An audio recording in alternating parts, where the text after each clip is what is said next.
வீட்ல இருக்கிற பொருள வச்சு சிம்பிளாவும், டேஸ்ட்டாவும் சமைக்கிறவங்களா நீங்க? அப்ப இந்த ரெசிபி உங்களுக்கு தான். கார்த்திகை தீபம் ஸ்பெஷல் அவல் அப்பம் எப்படி செய்றதுன்னு பார்க்கலாம். 1 கப் பச்சரிசி கழுவிட்டு 1 மணி நேரம் நல்லா ஊற வச்சு எடுத்துக்கங்க. எந்த கப்ல அரிசி அளந்தீங்களோ, அதே கப்ல 1/2 கப் அளவு நான் கெட்டி அவல் வந்து எடுத்திருக்கேன். இதுக்கு பதிலா நீங்க ரெட் கலர் அவல் இருந்தது அப்படின்னா, அத கூட எடுத்துக்கலாம். மாவு அரைக்கிறதுக்கு 10 நிமிஷத்துக்கு முன்னாடி இத ஊற வச்சா போதும்.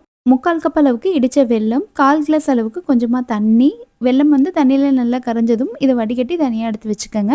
மிக்ஸி ஜார்ல நம்ம ஊற வச்சிருந்த அரிசி, அவல், இதுக்கு தேவையான அளவுக்கு உப்பு, 3 ஏலக்காய். நான் இன்னைக்கு வந்து இதுல பழம் வந்து சேர்க்கல. பழம் இல்லாத நேரங்கள்ல அதுக்கு பதிலா நம்ம தேங்காய் வந்து 2 டேபிள் ஸ்பூன் அளவு சேர்த்துக்கலாம். கொஞ்சமா தண்ணி விட்டு நல்லா நைஸா அரைச்சு ஒரு பவுலுக்கு மாத்திக்கங்க. இது கூட நம்ம வடிகட்டி வச்சிருந்த அந்த வெள்ளை கரைசலையும் வந்து சேர்த்துக்கங்க. நான் கடைசியா 2 டேபிள் ஸ்பூன் அளவுக்கு கோதுமை மாவு வந்து சேர்க்கிறேன்.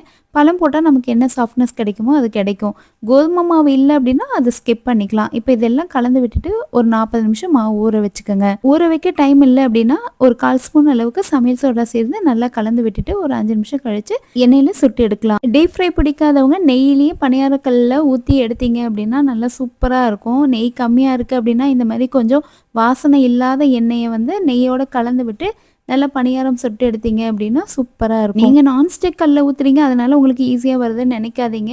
பணியார கல்ல ஊத்துனாலும் ரொம்ப சாஃப்டா இருக்கும். கண்டிப்பா வந்து ட்ரை பண்ணி பாருங்க.